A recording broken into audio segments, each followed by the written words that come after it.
말씀은 에스겔서 11장 19절에서 20절 말씀입니다. 내가 그들에게 한 마음을 주고 그 속에 새 영을 주며 그 몸에서 돌 같은 마음을 제거하고 살처럼 부드러운 마음을 주어 내 율례를 따르며 내 규례를 지켜 행하게 하리니 그들은 내 백성이 되고 나는 그들의 하나님이 되리라. 아멘.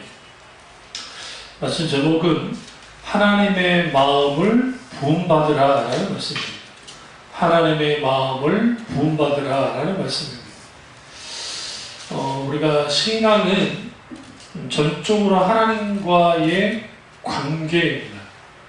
다르게 표현하면 하나님의 마음과 내 마음과의 관계, 어떤 관계를 갖느냐에 따라서 우리의 신앙이 달라집니다. 하나님의 마음과 우리의 마음이 같으면 얼마나 좋겠어요. 그런데 성경은 하나님의 마음과 인간 우리의 마음이 다르다라고 말씀합니다. 왜 그러냐면 우리의 마음에는 하나님처럼 순전하고 완전한 그런 마음이 아니라 아담과 하와의 타락한 이후에 우리에게는 우리의 마음이 병이 들고 우리의 마음은 나누어졌고 그래서 거짓된 마음이 모든 인간에게 있습니다. 이 마음을 이제 온전히 주님이 깨뜨리고 온전히 고치기 위해서 오늘 19절에 에스겔 선지자를 통해서 한 마음을 주겠다라고 말씀하십니다. 여기서 한 마음이 어떤 마음이냐? 여기 보면 그 속에 새 영을 주며, 여기서 새 영이라는 표현이 한글 성경에는 그냥 새 영하니까 무슨 어떤 새로운 영을 주는가 보다 하는데 그건 아니고 히브리 원절에 보면 성령이에요. 성령. 그 속에 성령, 새로운 성령을 주시고, 그리고 그 마음은 어떤 마음이냐? 돌 같은 마음이 제거된 살처럼 부드러운 마음을 주신다는 겁니다.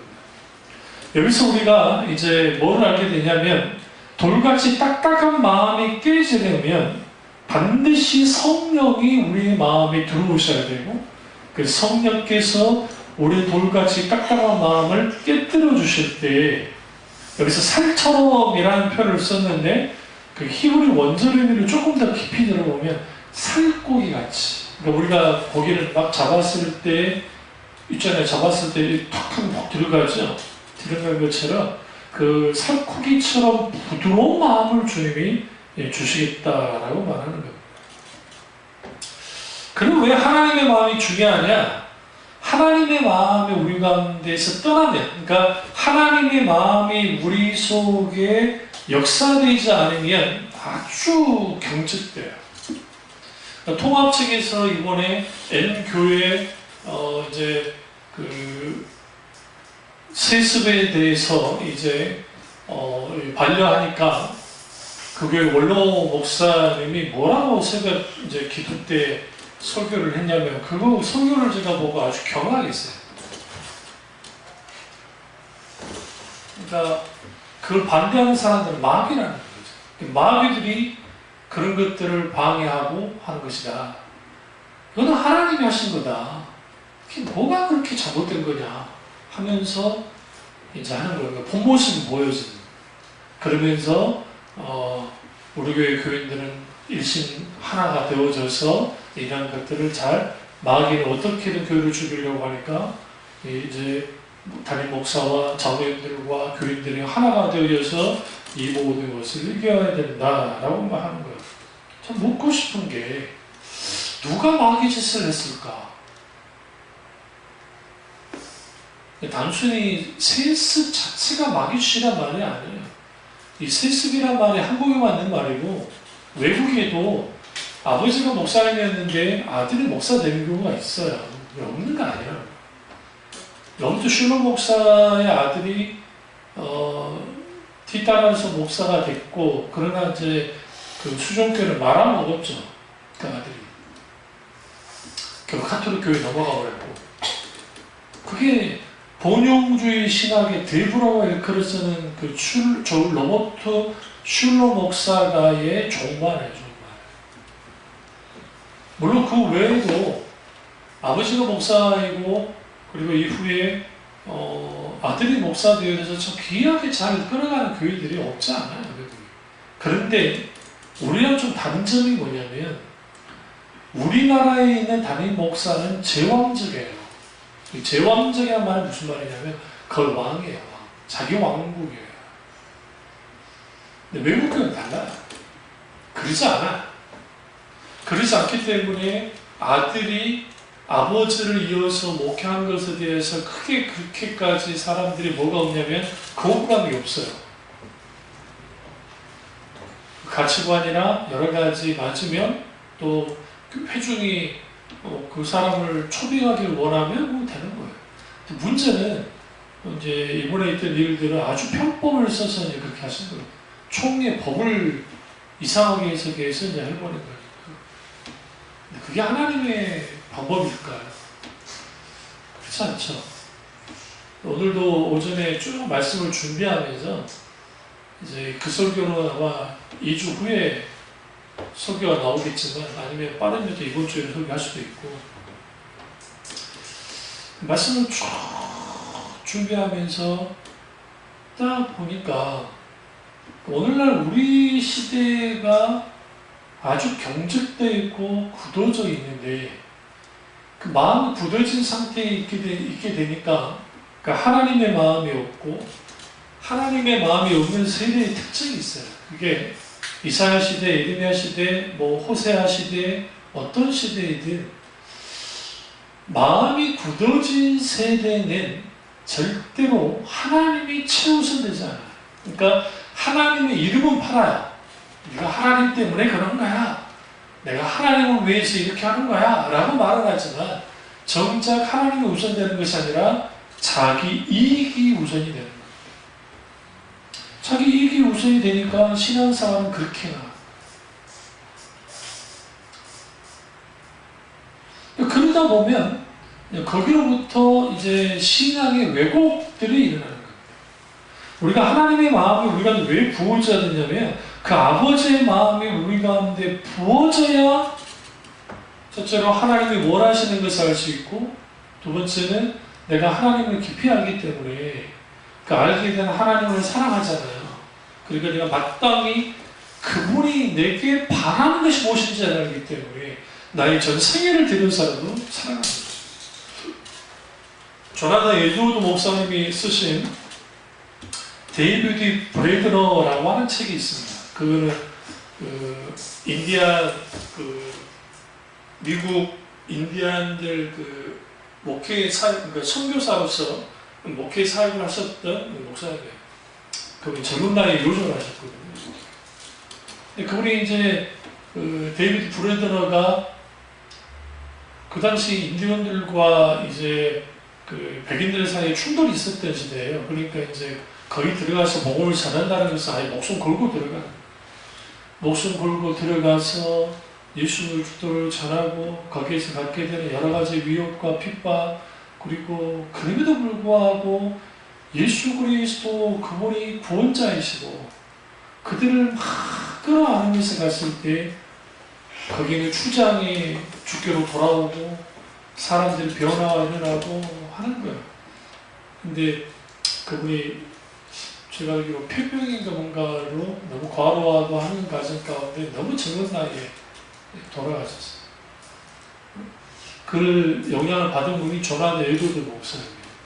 그분의 일기를 읽고 그리고 우리가 너무 잘 아는 허드슨 테일러라는 그런 분들 내지 선교회에 있던 그런 분들이 다 그분의 영향을 받아서 중국 선교로 나오고 막 그랬던 그 영향을 끼쳤던 분들. 그러니까 근데 그런 분들의 특징이 뭐냐면 하나님의 마음이 있어요. 아주 부드럽습니다. 근데 부드러운데 하나님의 말씀 앞에서 영적인 적군과 싸울 때에는 아주 사자호를 말해요. 아주 용맹해요. 그러니까 하나님의 마음이 부어진 사람들은 아주 하나님께 대하여 부드럽고 죄에 대하여 아주 딱딱해요. 무슨 말인지 아시죠? 세상에 대해서도 굉장히 딱딱해요. 그런데 반대로 세상에 대하여 부드러워진 사람들, 죄에 대하여 아주 살코기처럼 부드러운 마음을 갖고 있는 사람들에게는 하나님께 대하여 아주 돌멩이처럼 딱딱해집니다. 이 부분을 존 오웨 목사님이 오랫동안 목회를 하면서 사람들을 관찰하는데 사람들이 변하지 않는 거예요. 그리고 자기 자신을 들여다보니까 여전히 죄와의 싸움에서 지고 늘 승리하지 못하는 자신의 모습을 보면서 절망에 빠졌어요. 어느 날 하나님 앞에 부르짖고 울면서 기도하는데 하나님 감동을 주시지 않는 거예요. 결국은 내가 왜 죄와의 싸움에서 졌을까? 그 이유는 하나였어요. 청교도들은 우리로 말하면 우리나라 선비 같은 사람들이나 올곧게 사는 사람들이거든요. 아주 윤리도덕적으로 잘 살았던 사람들이고 사람들이 아주 젊잖아요. 욕도 하지 않아요. 그러니까 아주 사람들이 좋은 사람들이에요. 그런데도 불구하고 그들의 겉모습과는 달리 그들의 내면 세계가 그렇지 않다라는 거예요. 그 영적인, 그러니까 그러한 그것이 보이는 거예요. 그러니까 그런 것들에 대한 고민을 쭉 하다가 이제 죄의 줄이기라는 책에서 이렇게 말할 거예요. 우리가 빈번히 죄와 싸운다고 해서 물론 피 흘리기까지 죄와 싸우라고 성경 말하지만 우리가 죄와 싸워서 이길 수 있는 사람은 없다는 거야. 우리 혼자서. 그래서 필요한 게 뭐냐? 우리가 은혜 안에 들어가야 되는 거다. 그래서 그 하나님의 크신 은혜가 우리 가운데 그 은혜의 통치 안에 들어가기 시작할 때 그 하나님의 강한 은혜의 통치가 우리의 마음을 녹여버립니다. 다시 말하면 이제 죄를 미워할 수 있는 마음을 갖게 됩니다.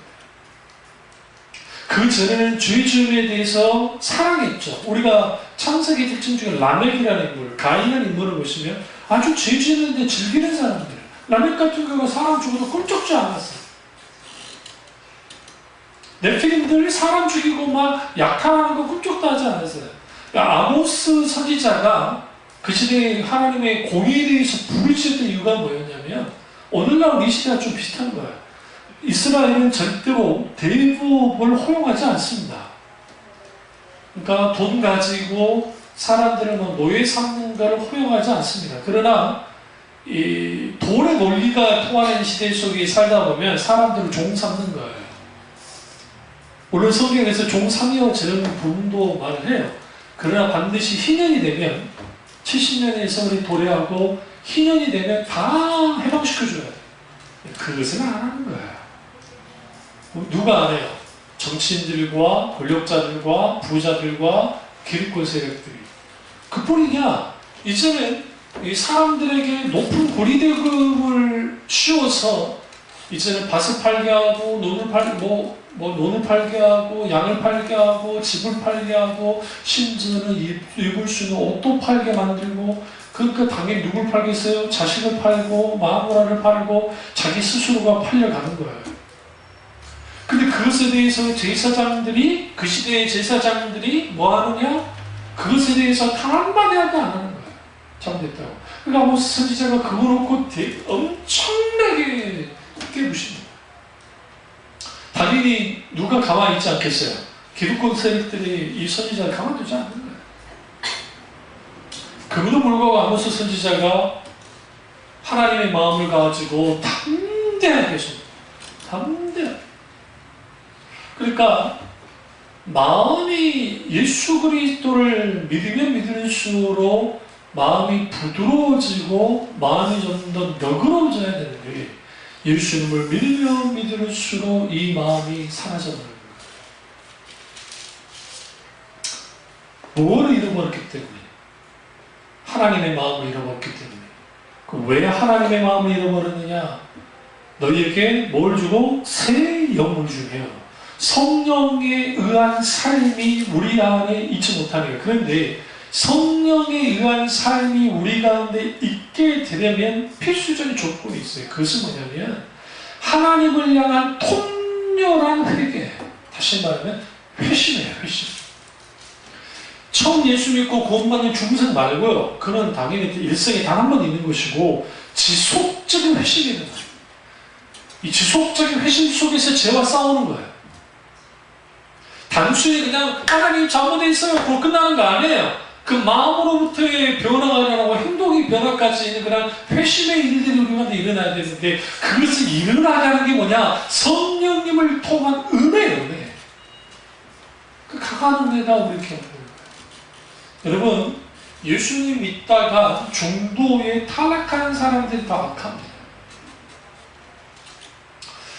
더 무서운 건 뭐냐면 한번 비침을 얻는 소위 말하는 성령의 기름 부은 맛도 좀 보고 진리의 말씀의 맛도 좀 봤던 사람들이 신앙의 본질에서 딱 떠나잖아요. 그러면 아주 이상한 사람들이 아주 냉소적인 사람들이 되어져요. 들은 풍월은 있어가지고 설교를 들으면 그래도 적어도 아이고 저까지 자연스럽게 한다 그런 식으로 그렇게 하는 거죠. 정작 자신의 모습을 보면 그렇게 신앙생활 하는 사람보다 또 못하는 사람들이 많다는 거예요. 왜요? 아버지의 마음이 그들에게 없기 때문에 그렇습니다. 성경에서는 탕자의 비유를 여러분 이제 여러 관점으로 볼 수 있는데 아버지 마음의 관점으로 볼 필요가 있어요.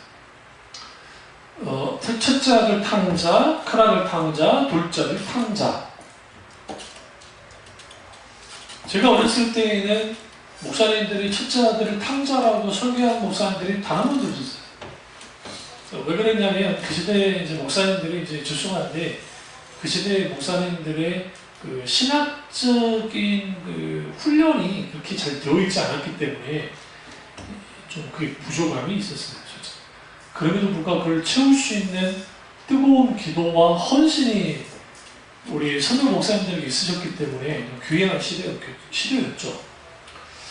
그러나 이제 성경을 보시면 이 두 아들 탕자가 있는데 이 두 아들 탕자의 공통점이 뭐냐면 아버지 본심을 모르는 거예요. 그러니까 둘째 아들은 아버지한테 떼쓰죠. 재산 달라고. 아주 때렸습니다. 왜? 나 아버지 밑에 살고 싶지 않다. 나 마음대로 살고 싶으니까 달라고. 근데 이 아버지가 어떤 아버지예요? 의지박약이요. 이 부분에 대해서 이제 어떤 그 주석 가시는 그 어떤 목사님이 재밌는 표현을 썼는데 이 아버지는 진짜 나약한 아버지를. 근데 여기서 아셔야 되는 게 이 아버지는 하나님이시는데 때로는 하나님은요 저주이기도 해요.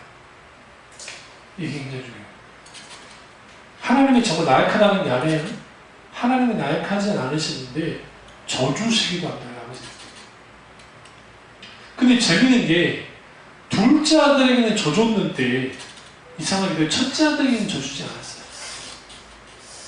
근데 첫째 아들도 아버지 마음 알았어요? 몰랐어요? 몰랐어요. 아버지 본심 전혀 몰랐어요. 여기는 조금 놔두고 구약의 다윗에게 가면 압살롬이 동생 다말을 아도니아가 겁탈을 하고 버리고 해서 아주 정말 말도 안 되는 짓을 했습니다. 그랬을 때에 그 다윗에게 소식이 들어갔고 다윗이 징계하지 않았어요. 근데 성경에 이렇게 말합니다. 압살롬이 분노했다. 그때부터 반역을 꿈꾼 거예요. 그때부터. 그리고 실행에 옮기기를 먼저 반란보다는 실행에 옮기기를 죽인 거죠. 현재. 근데 여러분 그때 이 다윗의 반응을 보시면 죽은 아도니아에 대한 슬픔도 있었지만 압살롬에 대한 아픔의 마음을 갖고 있었어요. 사실 여러분 그 유대 그 율법으로 하면 압살롬을 죽여야 돼요. 죽여도 돼요. 근데 차마 자식이니까 안 죽였다. 그죠? 요압을 통해서 왔다 갔다 하는 그런 여러 가지 이제 일들이 있고. 그리고 더 놀라운 건 뭐냐면 그런 폐륜적인 것을 저질렀고 아버지 마음을 아프게 했던 압살롬이 결국 뭐까지 저질렀어요? 반란까지 했어요. 근데 압살롬을 뭐라고 그래요? 이제 전쟁 나가는 용사들에게 그 애만을 다치게 말아라. 말이 되냐고요. 지금 여러분 그 싸움에 이렇게 생각하시는데요.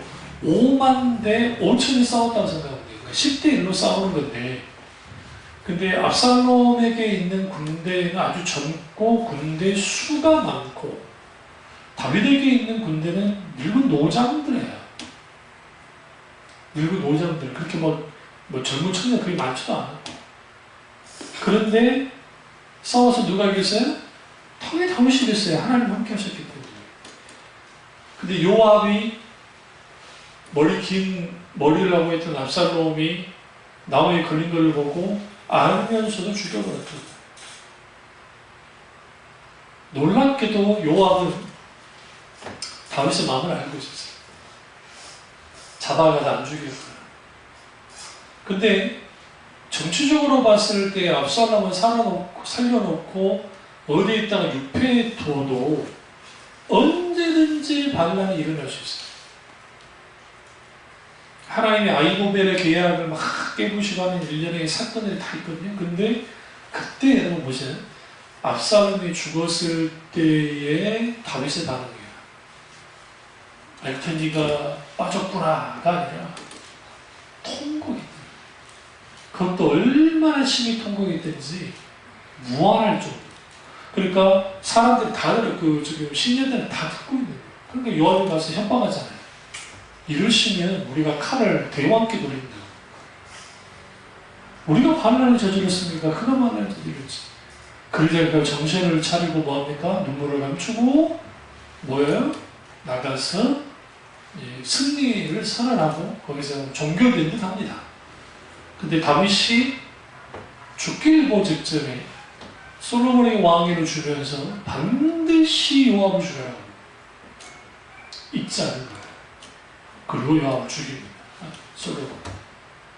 무슨 말씀 드리려고 하냐면 그 부모의 마음 그리고 하나님의 마음이 비슷한 점이 있는데 이 탕자의 비유 속에서 나오는 그 아버지의 마음과 다윗의 마음이 다르지 않아요. 그러니까 아도니아를 향한 마음 그리고 압살롬을 향한 마음이 다르지 않았다. 그런데 자식들은 저도 자식이지만 자식 입장에서는 부모 마음을 잘 몰라요. 억울한 거예요. 성경은 놀랍게도 여러 비유 속에서 이 반전 드라마 같은 스토리들이 많아요. 그러니까 거지와 나사로의 비유, 부자와 거지 나사로의 비유 하면 당연히 우리 생각에는 부자가 주인공이고 거지 나사로가 아니어야 되는데 거지 나사로가 주인공이 되어지고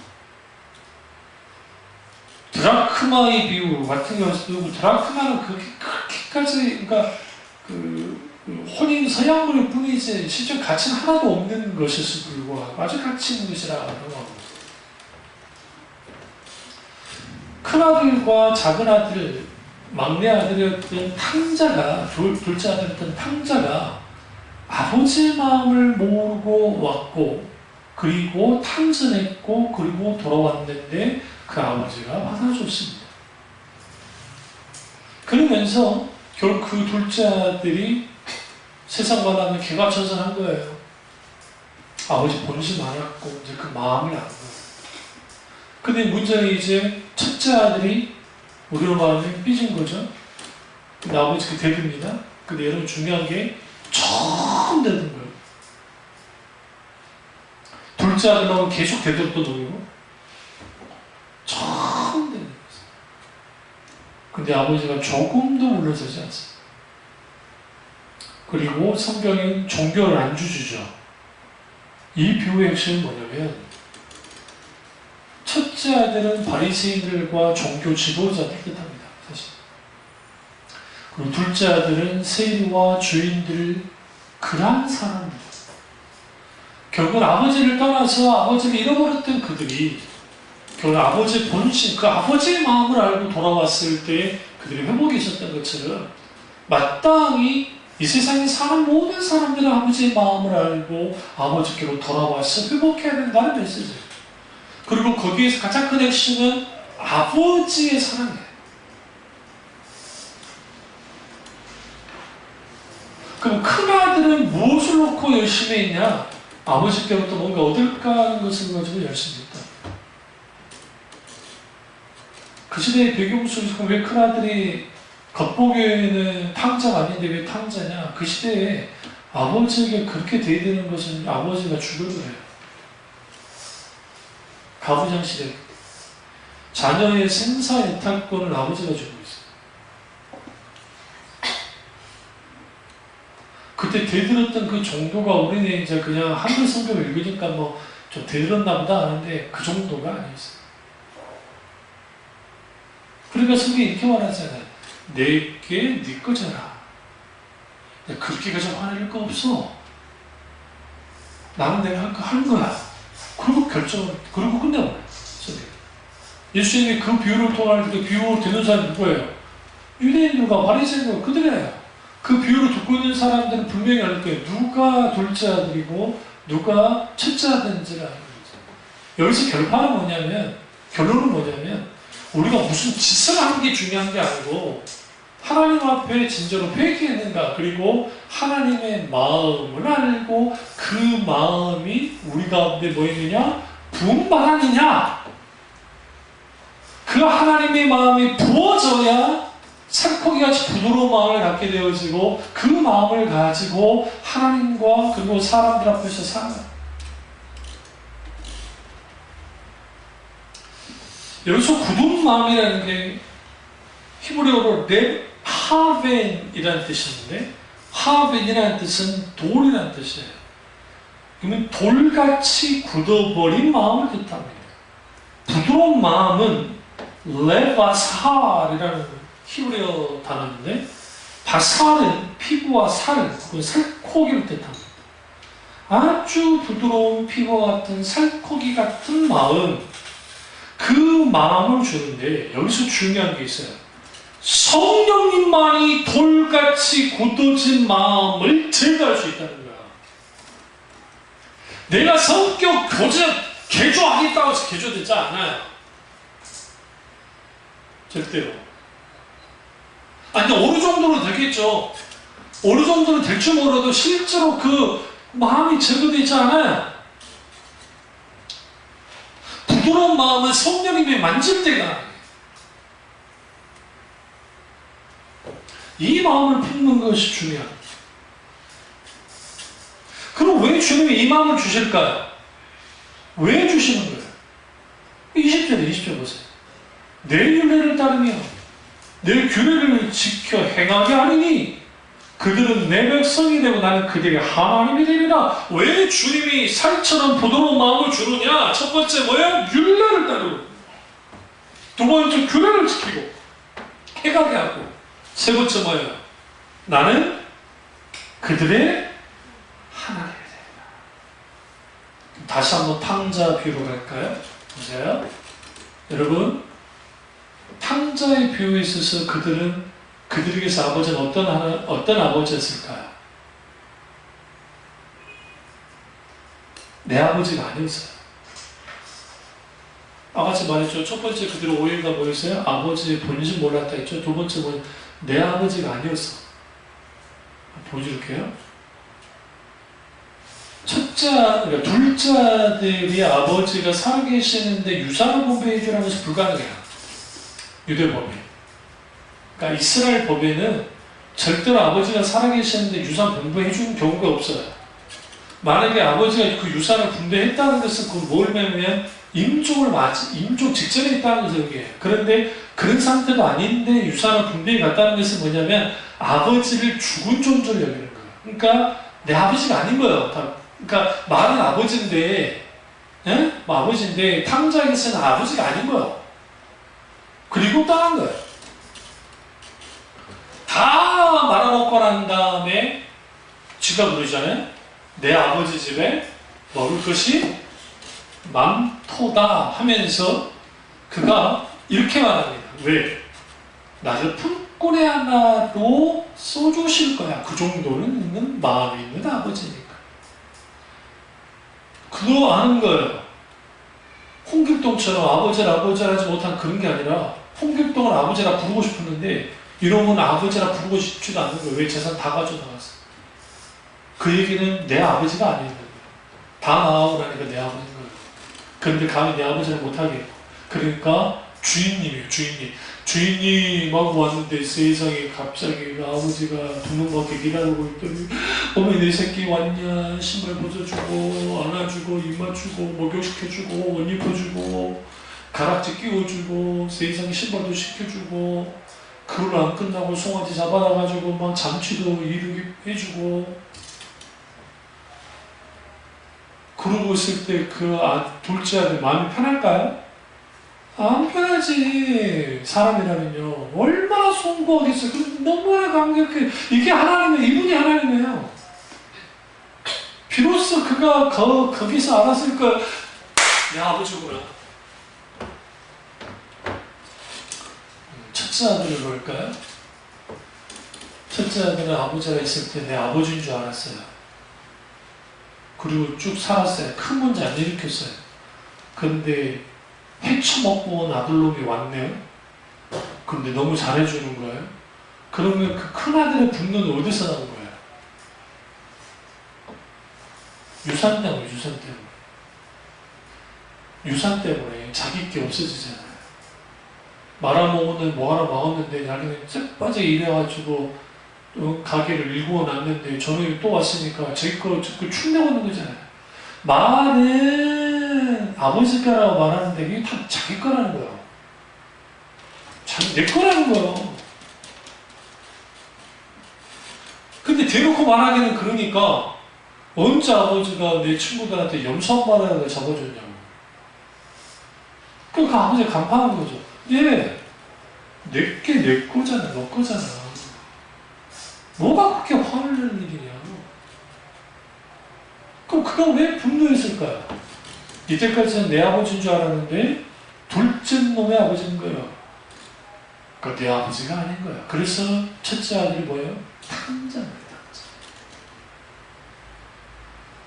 우리가 하나님의 마음이 부어지지 않으면 하나님을 섬길 때 사람들이 여러 형태의 신앙관을 가져요. 이 부분에 이제 저 컨퍼런스 전에 이런 설교가 쭉 나올 겁니다. 근데 그런 신앙관을 가지고 하나님을 대하면 하나님을 수단으로 여기는 사람들은 자기가 이익이 되면 그건 내 아버지인 거예요. 그러나 내가 이익되지 않으면 그건 너네 아버지야, 내 아버지 아닌 거야. 누구 아버지지?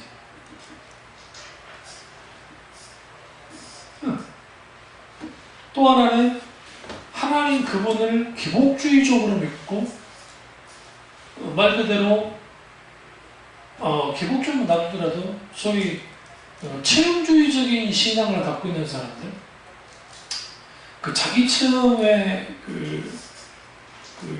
빠져가지고 소위 감정주의 신앙을 갖고 있는 사람들은 어떻게 하나님께 반응하냐면 내 기분이 좋고 내가 받을 만하면 고였고 못 먹어도 고요. 그런데 지 마음이 딱 틀어지잖아요. 감정이 틀어지잖아요. 그러면 뭐 하게 되느냐? 뭐예요? 스톱이에요. 하나님이 뭘 말해도 스톱이에요. 에스겔 시대가 그랬어요. 그들의 마음이 에스겔은 누구와 거의 이제 그 예레미야의 활동의 이제 후반기에 이제 에스겔이 드러나고 이스라엘 멸망 이후에 이렇게 활동을 하는데 그때 선지자예요. 그런데 이스라엘이 그렇게 두드러기 맞고 그렇게 깨부셔졌는데도 불구하고 그 딱딱하고 굳어진 마음을 뭐 하지 않았어요? 깨뜨리지 않았어요. 그리고 자기 감정. 그래서 여러분 성경에 예레미야서에 보시면 이스라엘 예루살렘이 멸망을 하자 그들이 막 울어요. 통곡하고 감정적으로. 그래서 우리가 어디로 가야 되느냐? 물었어요. 예레미야한테. 예레미야가 뭐라고 그래요? 바벨론으로 가라. 미친다! 하면서 어떻게 이 사악한 놈들한테 그럴 수 있냐? 일반은 이해가 되기도 해요. 느부갓네살왕 그 역사학 읽어보시면 그 부조가 지금 그 이라크 지역에 있는 그런 부조가 있거든요. 승전 부조. 있을 때 실질적으로 그 와서 불지르고 다 깨 부셨으니까. 부시기는 그렇게 부셨지만 그 바벨론으로 데려갔을 때는 아시리아인을 학대하지 않았어요. 관용 정책을 썼기 때문에 이제 그런 면에서는 예레미야 예언이 맞았던 거죠. 그들을 들어와서 말하라 했어요. 그들의 결정은 이거였어요. 그래? 우리는 하나님의 선지자의 말은 스톱! 안 들어. 우리는 이집트로 갈 거야. 이집트로 끌고 가고 전성이 하는 톱으로 켜주려고 하는 거예요. 왜 우리 마음이 굳어지면 안 되냐면요. 딱딱하고 돌 같은 마음이 되면 안 되냐면 우리가 그렇게 되어버리면 아버지의 뜻을 쫓아 살지 않아요. 가능성은 두 가지예요. 탕자의 길을 걷든 탕자는 그나마 돌아왔으니까 다행인데 탕자들 중에서 돌아오지 않는 탕자들 부수기 많다는 거예요. 그리고 큰아들 탕자가 될 수 있어요. 아버지하고랑 함께 있는 것 같은데 그러지 않는 그런 탕자들. 그게 왜 그러느냐? 아버지의 본심을 알지 못하고 내 아버지를 알지 못해. 근데 오늘 본문 보니까 에스겔을 통해서 내가 그들의 하나님이 될 거야. 나는 그들의 하나님이 될 거야. 이거 어디서 많이 들은 것 같지 않아요? 이 말씀이? 레위기한가 보지?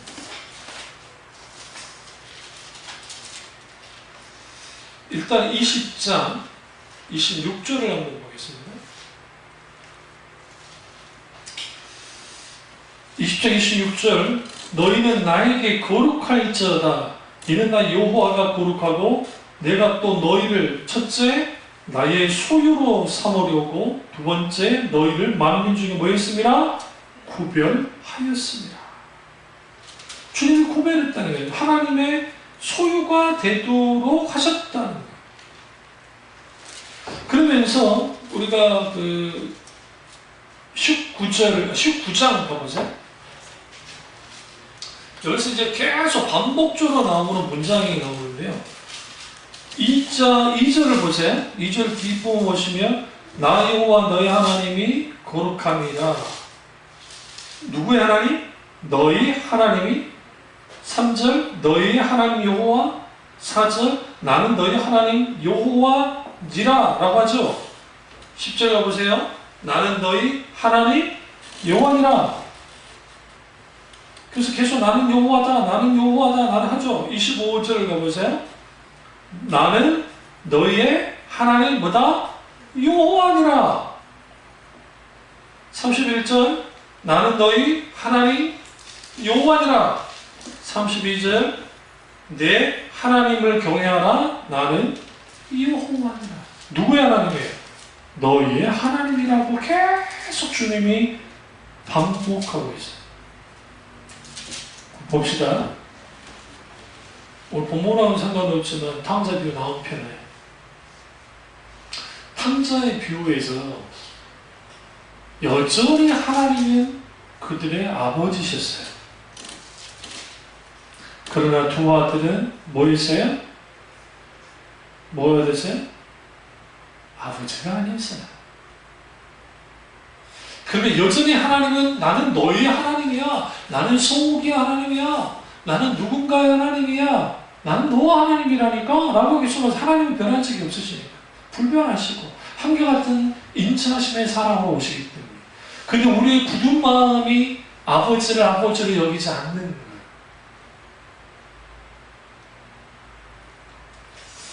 레위기 11장 45절 한번 가보시면요.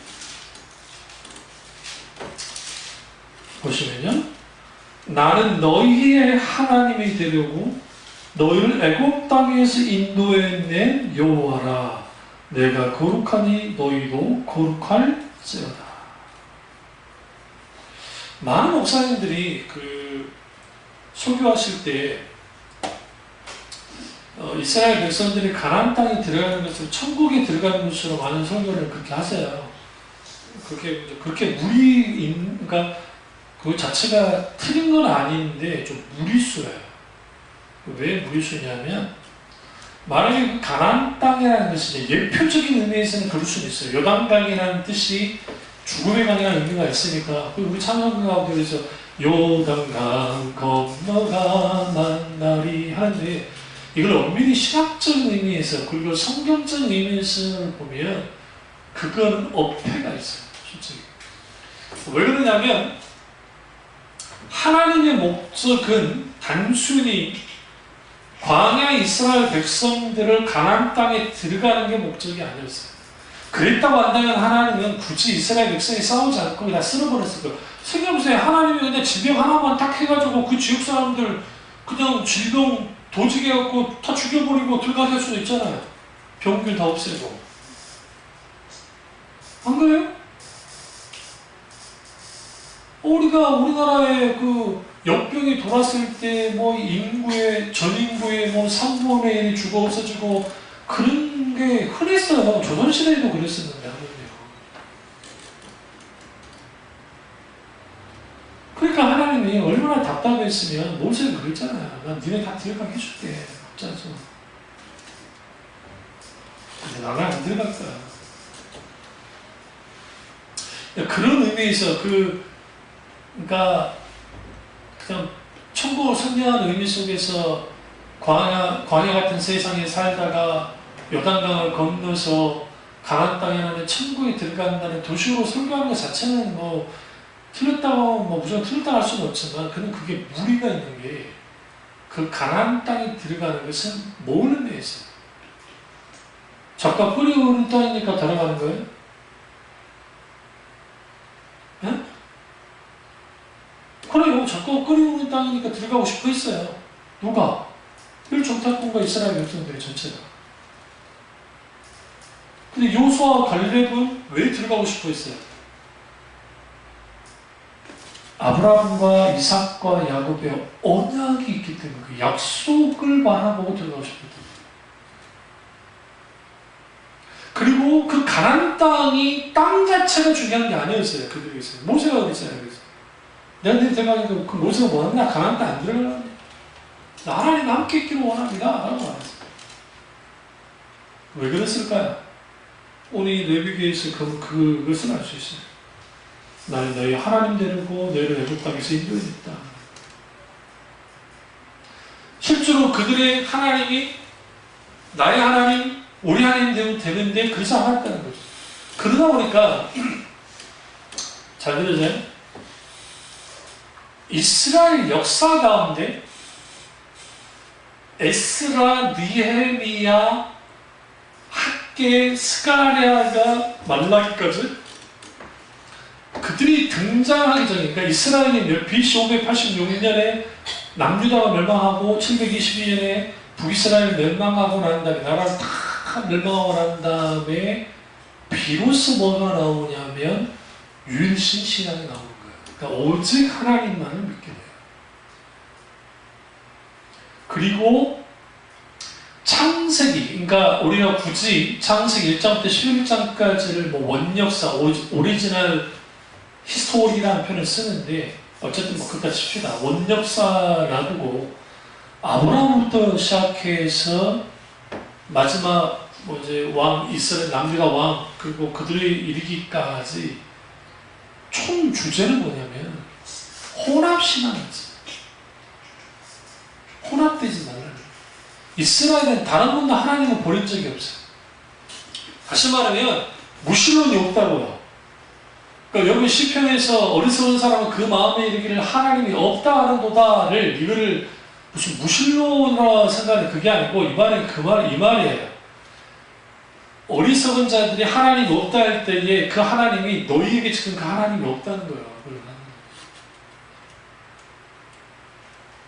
그리고 그런 하나님은 필요 없다는 거예요.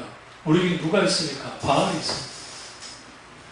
그러니까 바알과 하나님을 겸하여 승계들가 바알 자리를 하나님을 꿰차게 해가지고 아세라 신의 남편 신을 여호와라 라고 믿었어. 그게 여로보암 2세 시대부터 시작해서 계속적으로 그 시대가 있고 실제로 이스라엘 그 고고학자들이 그 발굴을 하다가 바알을 분명히 바알과 아세라 여신이 부부신인데 어느 날 보니까 야훼라고 하는 신과 아세라가 부부인 거예요. 그런 게 발견이 되는 거예요. 그게 혼합신앙이죠. 그 혼합주의 신앙이 그들에게 있게 됐고, 그럼 보세요. 가나안 땅에 그들이 들어갔어요. 그리고 여호수아를 중심으로 한 2세대가 정착을 했습니다. 그 놀라운 것은 2세대가 다 죽자 바로 그들은 뭐이 됐어요? 이런 표현이 있었죠. 2세대가 하나님을 알지 못하고 하나님을 떠났다. 완전히 있다는 생각? 그 말이 아니에요. 하나님도 믿고 가나안 신도 믿게 된다. 그런데 와보니까 하나님이라는 신은 축의 신이고 별 힘이 없을 것 같아요. 그러니까 가나안에 있던 토착신이었던 바알을 믿고 아세라를, 통일신이었던 아세라를 믿고 비와 천둥의 신이었던 바알을 믿게 되는 것이고, 거기에서 뭐가 되어져요? 그들이 혼합되어지고, 그 무시무시한 무슨 시대가 생긴 거예요? 암흑의 시대라고 하는 사사기 시대가 도래된 거예요. 계속 톱니바퀴 돌을 두들겨 맞고 회개하고 다시 타락하고 두들겨 맞고 회개하고 타락하는 그 전혀 영적으로 성장도 고침보도 없는 그런 시대가 도래하다가 사무엘이라고 하는 하나님의 사람이 등장을 통해서 그 시대가 빛을 보기 시작한 거죠. 이후에 다윗이 나오자 여호와 신앙이 서긴 했지만 선한 왕들이, 유다의 왕 중에 선한 왕들이 뭐는 제거하지 못했다라면서 상당은 제거하지 못했다라는 표현들이 자주 나와요. 우상도 제거하고 모두 다 제거했는데 그거는 제거하지 못했다. 이 말은 무슨 말이냐면 뿌리 깊게 우상이 들어가 있어요. 그리고 다 멸망하고 난 다음에, 그리고 결국 잡혀갔던 사람들의 상당수가 마루둑 신에게 다 넘어갔고, 소수의 유다 지파 사람들과 베냐민 지파 사람들, 여수 지파 소수의 사람들이, 일지파 소수의 사람들이 유대국으로 돌아왔고, 그리고 비로소 그때 뭐가 생겨나느냐? 여호와 신앙, 유일신이 그때 유일하게 하나님 믿는 신앙이 생기고, 그래서 신약으로 가보시면 그 바리새파, 사두개파, 에세네파, 그리고 뭐 페로땅, 그 다음에 셀로파 막 이런 파가 나왔을 때에 이방신 이름이 하나도 없죠. 그 이유가 뭐냐면 언제 다 속아져 버리냐면 다 쫓다 망하고 하나님 신앙 가지고 고국으로 돌아온 자들의 후손이었기 때문에 이제는 그들은 더 이상 가나안 신을 믿지 않는다. 근데 다른 신이 등장했죠. 그게 뭐예요? 만몬 신은 물질, 돈이라는 뜻인데, 이 만몬은 이제 헬라 그 신화에서 나온 거예요. 근데 이 만몬 신은 창세기부터 시작해서 예수님이 재림할 때까지 여전히 있어요. 사탄은 그 만몬 신을 앞세워서 시대를 뒤엎습니다. 그래서 사람들의 마음이 굳어지는 가장 근본적인 이유는 뭐냐면 돈이에요. 돈 앞에서는 부모도 안 보이고, 돈 앞에서는 자녀도 안 보이고, 돈 앞에서는 누구도 안 보인다 했잖아요. 돈이 우선인 거예요. 사람이 아니고. 그러니까 갑질하는 인간들 있잖아요. 그 인간들은 수단으로 보이는 거예요. 돈을 앞세고 있어요. 제가 소설을 쓴다면 그 갑질하는 놈들 하루아침에 갑자기 거짓말하고 바뀌어지는 그런 소설을 쓰거든요.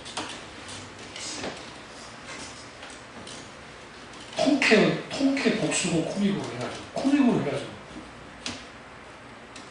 근데 그럼 왜 그렇게 되느냐?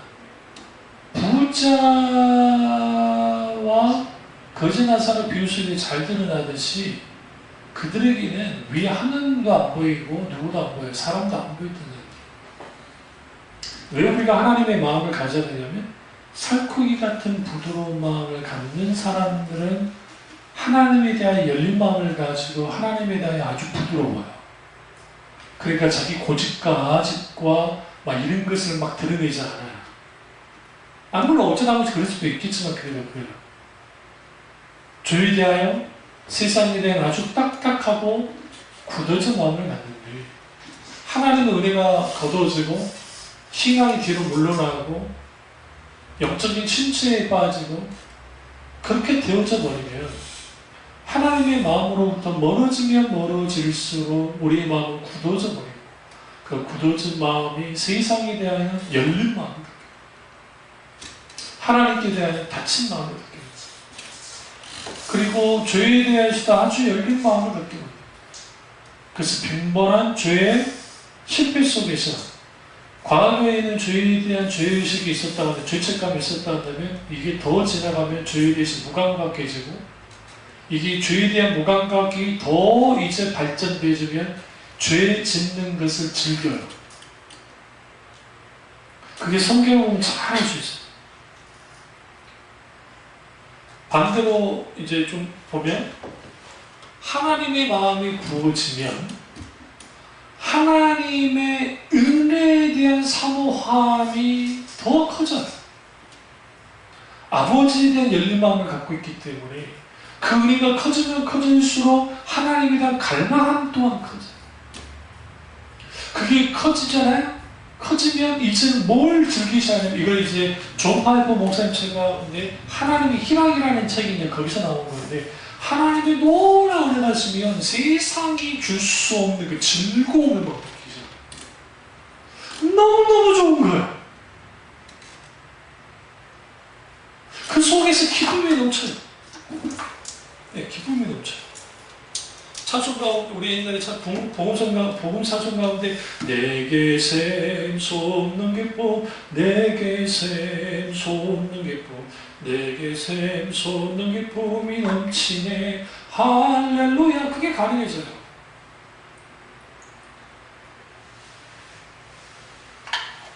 뭐와 관계되세요? 아버지 마음과 관계되세요. 그래서 여러분 우리가 하나님의 마음, 아버지 마음이 부어진 사람과 아버지 마음이 부어지지 않는 사람의 차이는 분명해요. 살코기같이 부드러운 마음을 갖지 않게 되어지면 가면 갈수록 뭐가 돼요? 더 굳어집니다. 그래서 디모데서에서 바울이 이 시대를 뭐라고 하냐면 이렇게 표현했죠. 종말에 디모데 후서에서 사나우며 조급하며 하나님 사랑하는 것보다 쾌락을 더 사랑한다 라고 합니다. 이 살았다라는 표현 그리고 조급하다라는 표현이 나오는데 왜 싸나워질까요? 하나님의 은혜로부터 멀어지면 싸울 수밖에 없어요. 그래서 우리가 오늘 에스겔의 선지자를 통해서 하나님이 너희에게 부드러운 마음을 주기를 원한다. 근데 이 부드러운 마음이 그냥 주어지냐고요? 그렇지 않다고요. 물론 성령께서 이렇게 이 마음을 갖도록 만들어 주세요. 근데 여기에 필요한 게 있는데 그게 뭐냐면 하나님과 친밀해야 돼요. 그러니까 다윗의 위대함은 어디 있냐면 하나님께 대해 아주 부드러운 마음을 가졌어요. 여러분 좀 이상하지 않으세요? 우리 나단 선지자 그리고 무슨 선지자니까 갓 선지자 하니까 우리 대단한 선지자라 생각하죠. 성경에 인물이 나오니까. 근데 여러분 사실은 그 선지자들은 무명의 선지자예요. 무명의 선지자라는 말은 뭐냐면 여러분 선지자들이 주로 언제 많이 활동하던가요? 재밌게 악한 왕일수록 선지자 활동이 더 많아요. 그런데 하나님이 나단이라는 선지자 그리고 갓이라는 선지자 성경에 보시면 우리 여러분 성경에 너무 쉽게 읽는다 그러는데 읽다 보면 우리가 이름 처음 들어본 선지자들이 막 나와요. 그게 뭐냐면 그들은 왕궁 선지자가 아니라 궁정에 속한 선지자가 아니라 아주 외곽에 있는 선지자 엘리야의 인물도 그 인물 중에 하나예요. 사실 그러나 워낙 하나님이 놀라운 기적을 행하고 하니까 그가 아주 위대한 선지자로서 드러난 거죠. 근데 그 외에 나단과 갓선지자는 그렇게 유명한 선지자가 아닌데도 불구하고 다윗이 그 말에 순복해요. 누구의 말을 들었어요? 하나님의 말씀. 다윗의 위대함이 거기에 있어요. 그러니까 교인들도 같은 설교를 듣고도 이거 목사가 나를 치는구나 라고 듣는 사람과 이 말씀이 나를 향한 말씀이고 내가 통일하고 자복해야 되겠구나 라고 듣는 사람은 저는 달라요. 어리석은 사람들은 하나님의 말씀에 귀를 기울이기보다 자기가 원하는 설교만 듣기를 원해요. 왜 그러느냐? 아버지 마음에 부어진 적이 없어요.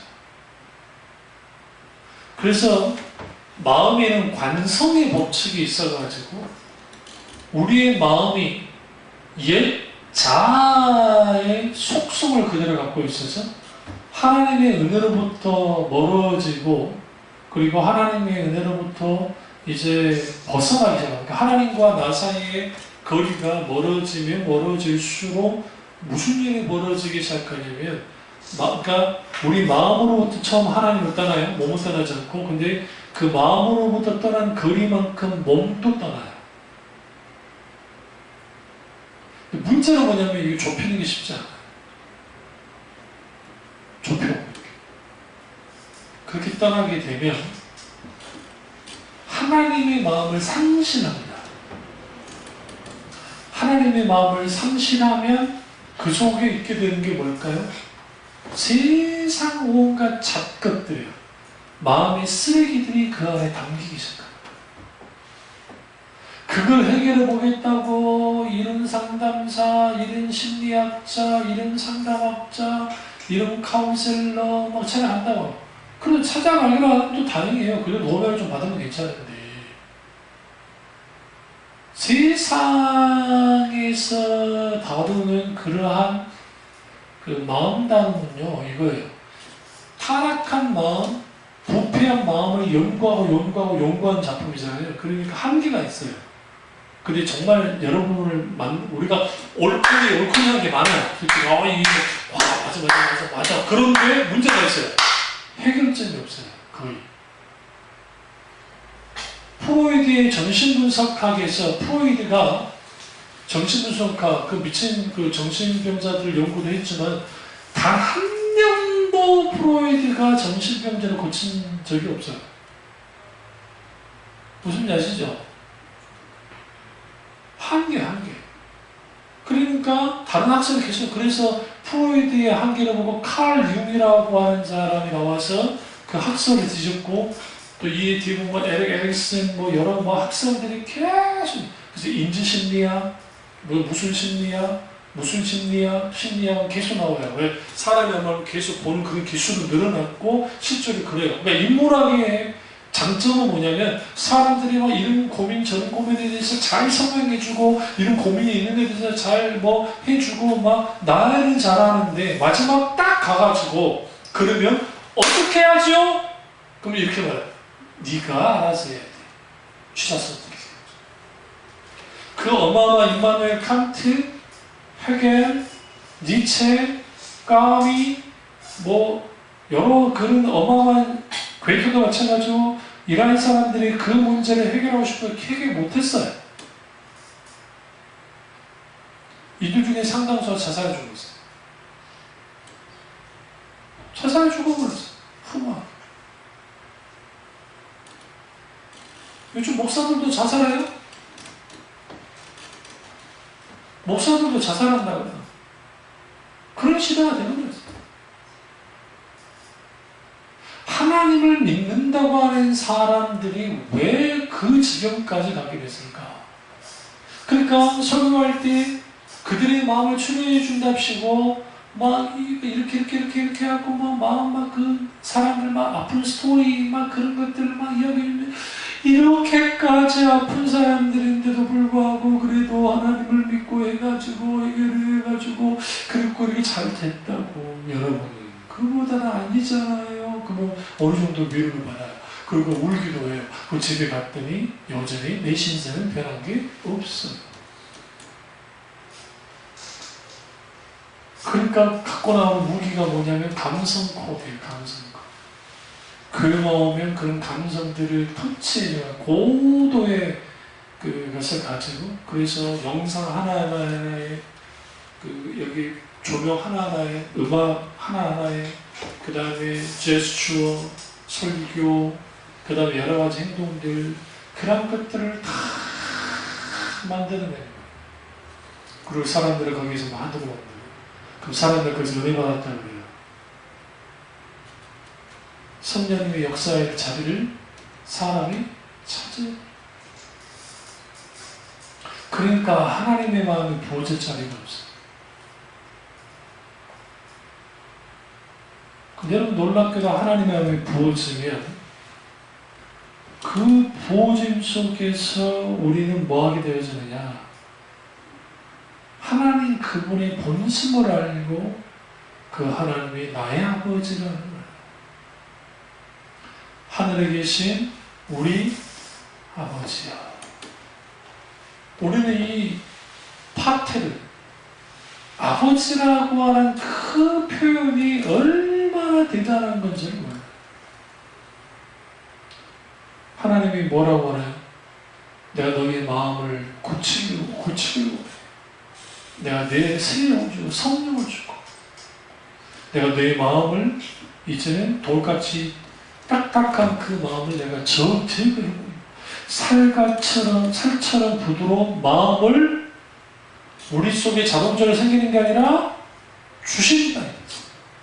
그러니까 하나님이 부드러운 마음을 주셔야 한다고. 무슨 스님들이 템스테이션 하면서 그 마음을 비우십시오, 번뇌를 다 비우십시오, 그리고 다 이런 걸 없애야 됩니다. 하면서 막 몽환적인 음악과 몽환적인 어떤 향을 맡고 그 엄숙한 분위기와 조명과 그 다음에 그 스님의 그 여러 가지 불경을 외는 소리, 그리고 목초를 탁탁 치면서 하는 소리, 종소리, 붓소리, 무슨 소리 해가지고 사람들을 그렇게 한다 합시다. 사람은요, 일시적으로는 그 마음이 이렇게 쭉 차분해질 수 있어요. 사람은 그런데 영향을 받게 돼요. 그래, 근원적인 마음은 바뀌어지지 않아요. 제가 왜 이 말씀을 드리냐면, 이제 다음 주에 어떤 하나님 마음이 부어지는지를 이제 한번 다루겠습니다만,